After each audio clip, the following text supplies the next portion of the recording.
And good morning and welcome to Free Daily Coaching. We are here Monday through Friday at 7 a.m. Pacific. Monday through Thursday, Mr. Bert Bledsoe comes on and gives us some very wise advice and cute rants. I love it when Bert goes into a rant. It's so fun. But there's lots of golden nuggets in that rant.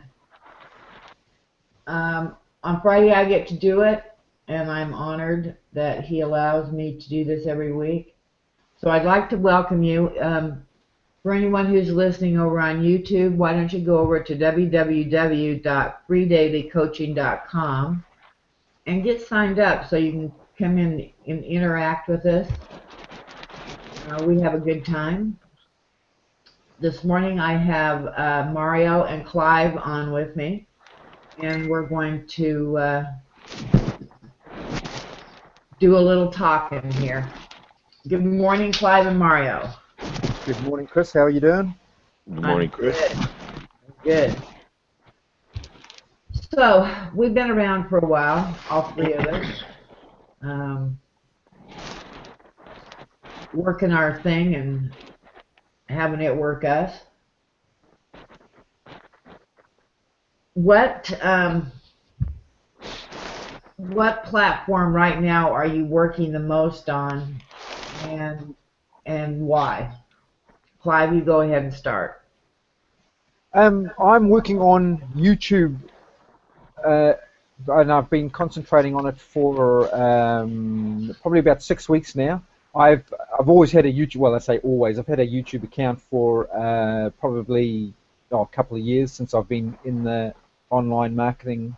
In the online marketing arena, but and I've dabbled with it, and I've always liked video because I like the reason that it got me attracted to it is that it's the leverage that you can get from it, and it's basically you're producing these little clones of yourself that work for you 24 hours a day, 7 days a week, 365 days a year, and they don't cost you any money, and they don't take sick days. So that when I first sort of got that concept, I was attracted to it, but I've been working with Mark Harbert, who's, if anyone doesn't know, he's a video marketing coach, and and I've been working with him quite closely over the last 6 weeks. He's putting out a new course, and I've been working with him in a beta program, testing technical things, and so I've been working pretty hard and diligently on that. So taking the videos to the next level to really work on the organic search side of the YouTube, rather than just producing videos for the sake of it. I'm producing them around sought after keywords, and then looking at optimizing those videos so that they are found in the search engines, as well as going right back and optimizing my whole YouTube channel so it's specific to the niche that I'm working in, which is obviously the home business niche. So it's been quite a big learning curve to rather than just banging out videos that are not going to get found, they're just going to be floating out there, and we're really concentrating on, as I say, videos that are going to be sought after and around what people are looking for. So rather than just saying, "Oh, this is what I want to produce," I'm going from the other end where this is what people are looking for, producing the videos to provide the solution, and so that they, and then working back that way. So it's sort of reverse engineering the content basically. So it does take a little while for them to rank well. And I say a little while, it's actually faster than ranking a blog. You can get them to rank a whole lot faster. And but it is a long-term strategy. So I think it's going to really pay off in the long term. Well, I've been watching some of your videos, and I'm very impressed with them. vidIQ helps with that keyword thing too, doesn't it? Yes. I'm always fascinated when I go to somebody's YouTube channel and look at their videos to see where they are ranking, and so your videos, I like the way you're doing your description box. Yeah, that's a very important part of what I've been learning is that this what they call on-page optimization and off-page optimization. So the first part is the on-page, so what you can actually do within the video itself, and then in the description. YouTube provides a description box for each video with up to 5,000 characters, which is almost the length of a decent blog post, and they obviously put it there because they want you to use it, which is what I've been being taught. So it makes sense that if you take the time and effort to produce the written part in the description, that you're going to get your videos are going to be looked upon as more authoritative by YouTube, and then help you with your ranking. So and then within that, there's things like the timestamps. I don't know if you've noticed those, that Yes. you can put timestamps which take you to specific parts within the video. So if someone's scanning your description and they want to just click to a certain component or an area where you're talking about something specific, they can just click on that timestamp. It'll take them to that part in the actual video that they want to learn.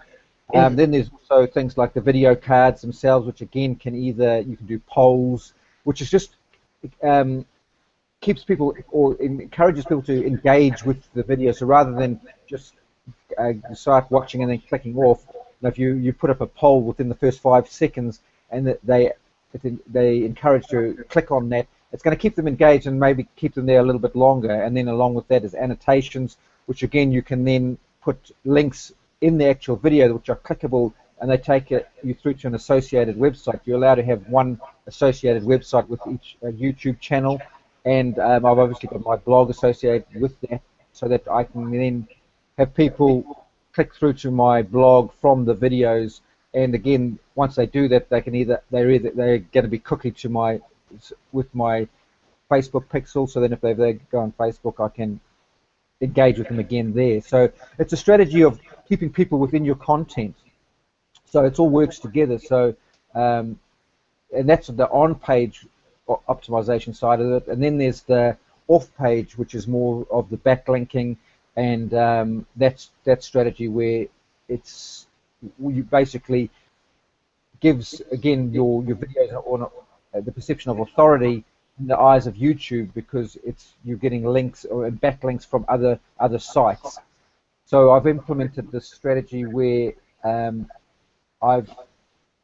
there's like what they call Web 2.0 websites that are very authoritative, like Blogger, which again is owned by YouTube, and Google, which owns YouTube and Blogger itself, WordPress, LinkedIn, all those, Facebook, Twitter, all those. When you can get an embed on those sites, it makes your videos again be deemed as an authority video by the eyes of YouTube.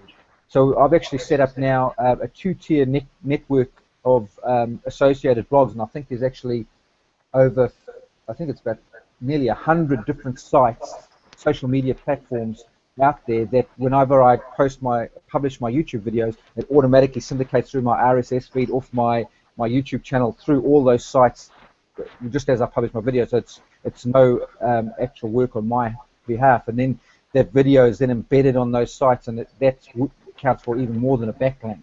Wow. Mm-hmm. I've never heard of that before, actually.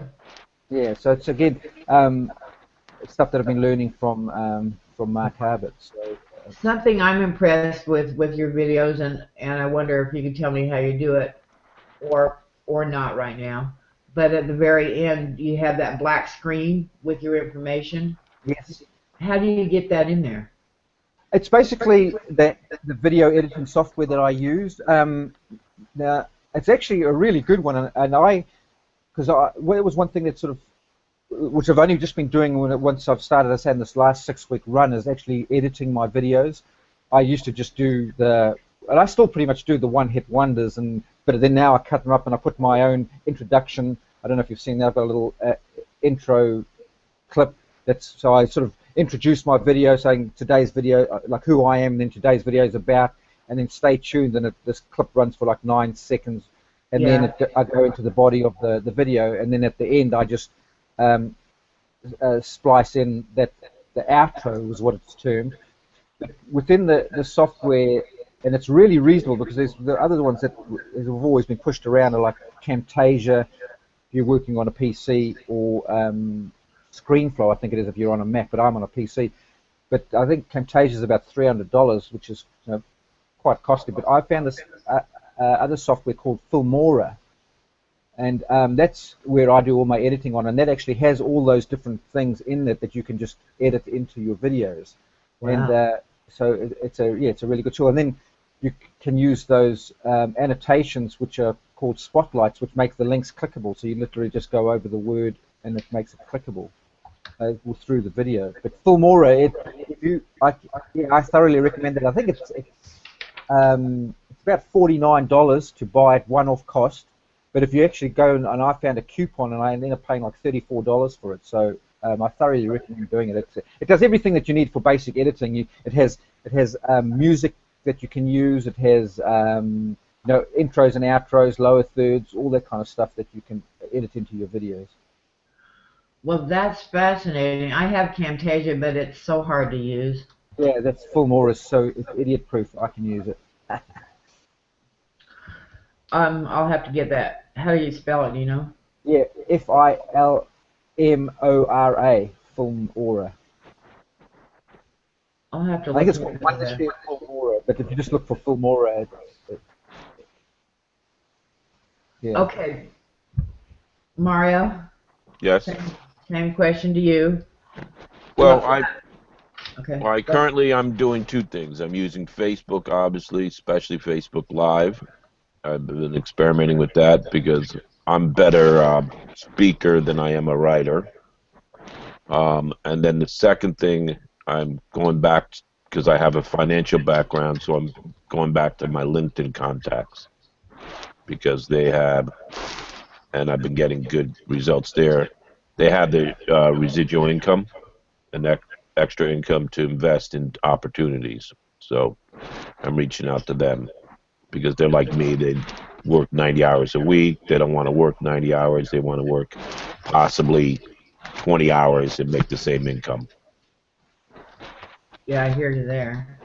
LinkedIn's a whole new ball game. Yes. But you are learning how to. You know, really, Mario, nobody has been able to really do a course for LinkedIn. You should write some processes down and work on that. Oh, okay. Yeah. Yeah, it's not. I've noticed a lot of people don't go and use it, and I find that it's amazing because the net worth is 100 million. I mean, 100,000 plus each person on LinkedIn. The average person on LinkedIn. So, you're talking about people who have money to invest in business opportunities. Yeah. Yeah. Yeah, that's something I will work on. That's a good project. Yeah, I think you should give us the little ins and outs. Okay, next question. Have you ever been part of a network marketing, aka MLM, direct sales? If so, why? And if not, why? Yes, I am currently in one. That's what got me into the online marketing field, if you like. I got into one when I first moved to the States a couple of years ago, and that's I went online because I didn't have a warm market over here, so I went online trying to look how to generate leads and saw how the two work hand in hand, and so basically been working on both simultaneously, and yeah, it's been great. And are you having luck with it? Yeah, I mean it's growing steadily. It's like all these things they take time and effort, but it's like anything, it's a business, and if you work it, you'll get the results. That's true. Mr. Mario? Yeah, I mean, I definitely do. I guess like Clive, I got involved in it, but I got it because I'm not as mobile as I used to be. I was in the mortgage banking field. I went belly to belly a lot of time. Now that after my injuries in 2010, I had to be able to do it more internet. Plus, I also wanted the second thing was I wanted residual income. So in the mortgage industry, you're only as good as your next deal in the real estate investing industry. This way, like when I taught in college, I told kids, you want to invest 2 to 5 years on a business opportunity that you can work and be your own boss. And that's what I'm doing with the internet marketing and MLM programs. But I also wasn't taught properly, so I was spamming like everybody else and throwing my link and just doing it haphazardly. And since I got free daily coaching now, I've got more organized and doing it the proper way and learning from the proper leaders. Yes, that's really important. I had no clue when I first came online. Me neither. I had like literally no computer skills at all. I mean, I've had my own business since 1990, but I was just traditional sales like Mario. We came up through that elk. We didn't have computers. It was all on the phone and belly to belly, and that's how I built my whole business. And I had a printing and graphic design business, so I employed graphic artists, and I mean, I can't draw a stick man, but I can relate to people, and that's what I like about the MLM industry. It's a people business. In online marketing, well, any business is a people business because it's the people that have the money in the pocket that buy the stuff regardless. And I think that's where people lose sight of it. They think because it's on the internet that they don't have to treat people like people for some reason, and it's a bizarre concept that I haven't quite understood why people think that. And also, I think it's with the MLM, I love the business model because I can understand how it works when you've got people and you work with the people. Whereas there's a lot of people come into it and they do literally think, and I think in their defense, there's some unscrupulous people out there that recruit that way. All you got to do is sign up and sit back and cash your checks just to get that initial sign up. But and that's little bit misleading, and I think they don't do the whole profession. They do the whole profession a disservice by portraying it that way.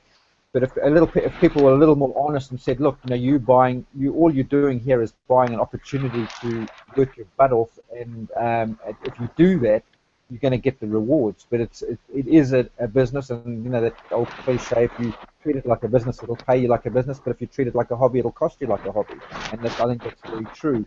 And but if you take it seriously with a long-term approach and realize, the concept of multi-level marketing is that you make a little bit off a lot of people, and its products are consumed within your organization and distributed. It's really just a different form of distribution of getting your products to the marketplace. It's no different really than to a franchise and that type of thing. And it just doesn't have there's like, as they say, you have one of the benefits of MLM is that it's inexpensive to get into, but that's also one of its downfalls. It's inexpensive to get into because people literally come in with that "I'll try it" mentality, and it takes work.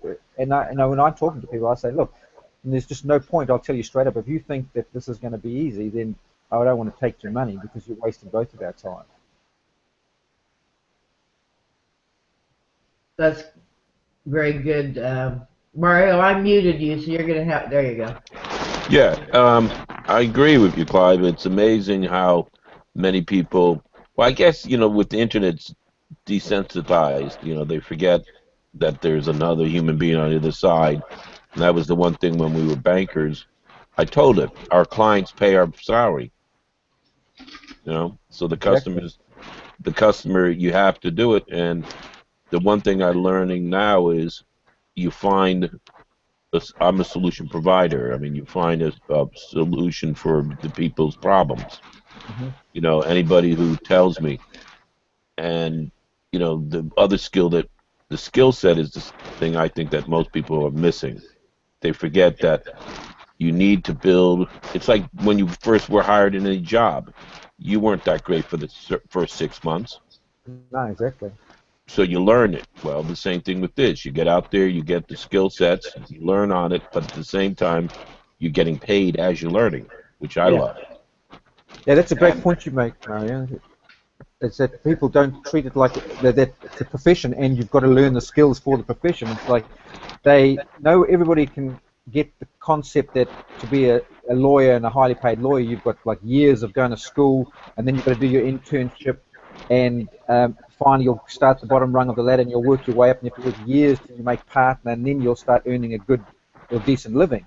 And everyone gets that concept, but for some reason, they think that they can pay a couple of $100 and start earning six figures within a month, and if they don't, it's a scam. And it just baffles me. Yeah. Baffles me too. Well, there's Okay. a lot of people out there who are not reputable, like you said, that Yeah. ruin it for us.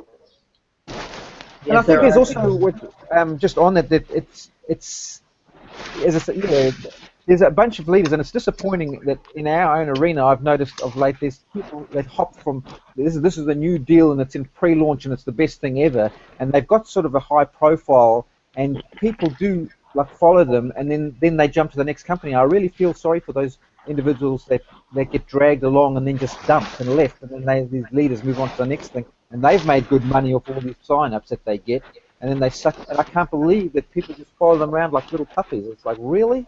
It's like you've got to be smarter than Yeah. that. No magic system. It just blows my mind. I heard Amber Voigt did a live the other day. I just happened to stumble across it.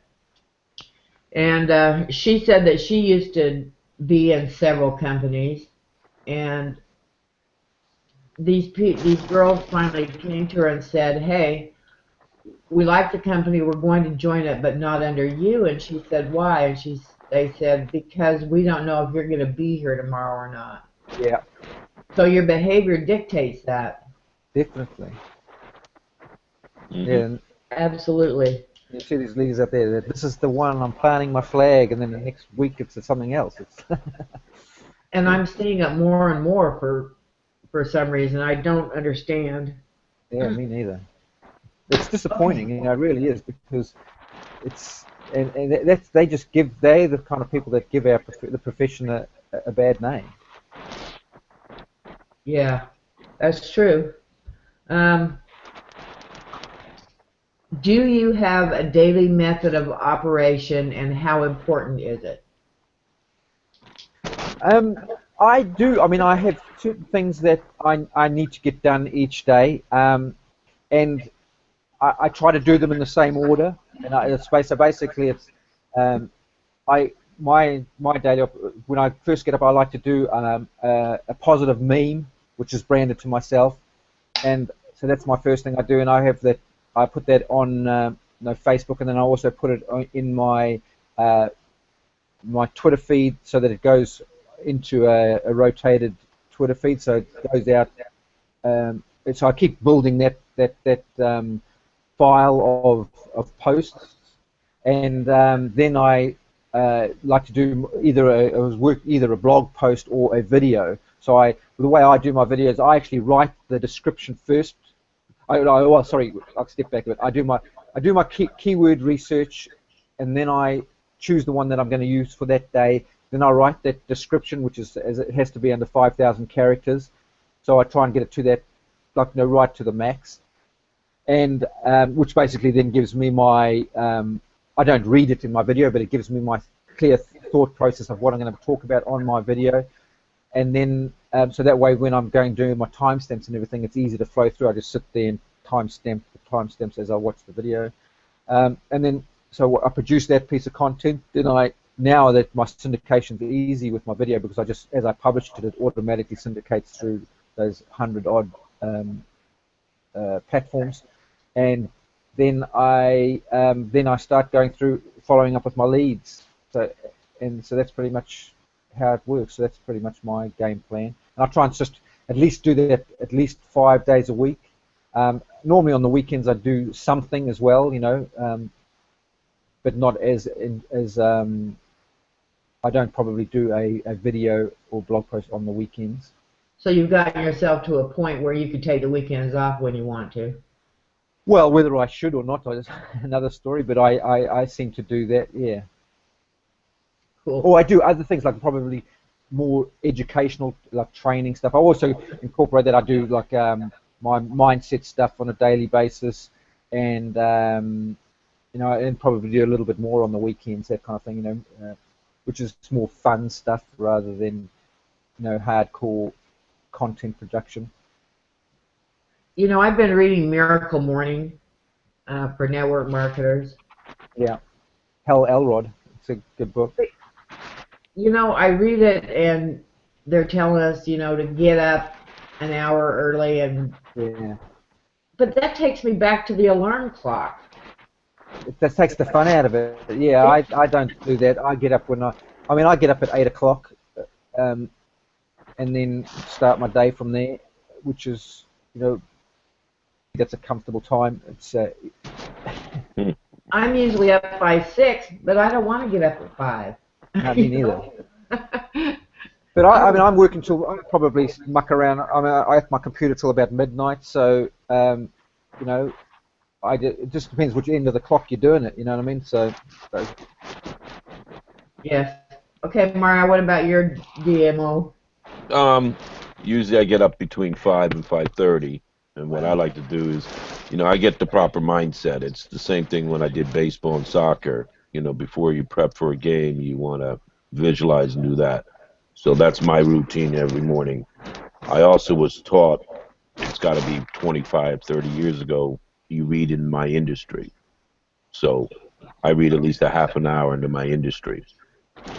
So that gives me about an hour of reading, and then I write it down. One thing that I noticed is by about 8 o'clock, I've already done everything. So I have my video content already written up. I may do it then, I may not, but by 8 o'clock, I've done my meditation, I've done my mindset, I got myself ready, I've done my exercise, stretching out my spine and that. Yoga with a kilt is what I say. And then, you know, then I go from there about I try to do three different times because, like, for California time at 9 o'clock at night, 10 o'clock at night, I go and reach out my California clients in LinkedIn because they're just coming home. So that's my only little thing. And then the last trick I do for my own schedule because I run around a lot. I do a lot of video content and writing and the posts for the week on a Sunday. So I'll block 4 hours where everybody else is asleep except for Crazy Duke. I'll set up everything for the next week. So I have my 5 to 8 posts all set up on Sunday, my 5 blogs that I want to do, or my videos that I want to do. no, good work. You see, I'm pretty sporadic. I need to get better at that actual planning out for the week. I pretty much get up and then figure out what I can do that day. But what I do is I do blocks of keyword research. I scan my list of keywords and then find one that appeals to me for the day and work on that. And I could be it would be a lot more efficient to do it your way for sure because I do find that I can waste time by doing it the way I do it. But I've just never, yeah, it's one of those things. It's a habit I've never got into in my whole life. So it's sort of, I mean, I'm more efficient than I used to be, but it's again, I'm getting better at it. But it's something that I need to concentrate on, and I can certainly see the benefit of it. Okay, we're at the bottom of the hour where we usually end, but I want to ask one more quick question. Can you pinpoint the trigger that finally made you take action? We've all been in learning mode, we've all been investing in ourselves. Can you pinpoint the trigger where you finally buckled down and started really working? Yeah, I mean, it got to the point where, yeah, I just sort of I just was sick of not having the results. It was simple as that, and it's just like I really enjoy the profession. I can't see myself doing anything else, and I've actually looked because when I first came over to America, my intention was to continue with property investing, but and then for some reason I got attracted to MLM, and it just fascinated me, and then and it's one of those things I just haven't been able to get away from. And I've looked back at and every time I start to think, okay, I've got to go back into property, and then I just like, no, I just don't like this. I just don't. It doesn't appeal to me for some reason. So I don't know what it is, but so then I was okay. Enough's enough now. I know enough. I've got to just start doing because I know like when I built my printing business, I didn't think about it. I just did it, and that's what and I just got to this. I had the conversation with yourself, and I just thought, no, I've just got to start doing it, and so yeah, I just did that, and the results have been coming. So Just it's one been good. day just one day you said, this is enough? Yeah. I actually there's this talk. I mean, it's a what's it called? The Profile of a Champion by George Zaprocki. Have you? I don't Hmm. know if you've heard of that. You can. I think it's $10. You can buy this audio, and it's called Profile of a Champion.